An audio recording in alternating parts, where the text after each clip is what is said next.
Every day, we see ads. Online, on TV, on the side of the road, and even on clothing. Advertising is the art of getting across a message. And this man, Count Philip, had a message he wanted to get across to the people of Ghent. Back in the 12th century, Ghent was quite prosperous. International trade was making the town's merchants rich.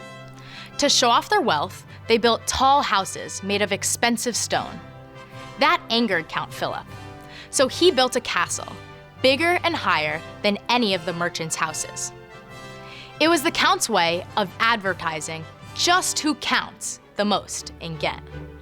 But the grim castle served a second purpose, to intimidate the people so that they would be afraid to rebel. Partially surrounded by a wide moat, it had high, thick walls. Walkways along the parapets enabled soldiers to fire arrows or throw heavy rocks on attackers below. Looking through the rectangular openings, called embrasures, you can see that the Count was true to his word. The castle towers over the town. The strongest part was the building in the center, called the Castle Keep. Guess you could say the keep was built to keep the Count safe. Inside are dark winding staircases and drafty rooms. Speaking of drafty, imagine having to use this bathroom in the winter. A major advance in living conditions is explained in this room. It used to be that to keep warm, a fire was built in the center of a room. A big opening in the ceiling was needed to let out the smoke. Unfortunately, it also let in cold air and rain. The invention of the chimney changed that.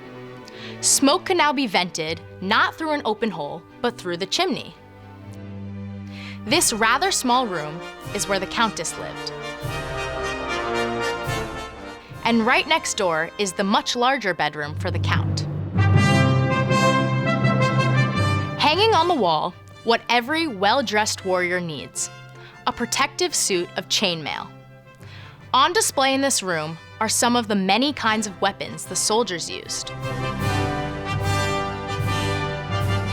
This sword is actually taller than the girl's. The man who wielded it must have been a giant. Because armor was still in use, weapons needed to be powerful enough to penetrate metal. Before they had guns, they had crossbows.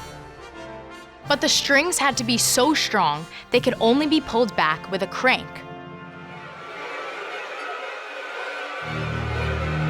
This is where those accused of a crime would wait to hear their punishment. And those punishments were cruel.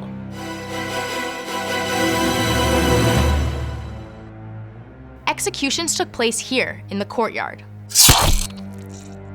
Of course, before being punished, you had to be proven guilty. And they had a terrible way of doing that. Chains attached to a spike collar forced the accused to sit very still. After being interrogated this way for hours, sometimes days, the person almost always admitted to the crime, even if he or she was innocent. That's why the signers of our Constitution made sure there was an important addition to the Bill of Rights, the 8th Amendment. It protects people from cruel punishments. With a bit of Belgium, I'm Emily for Teen Kids News.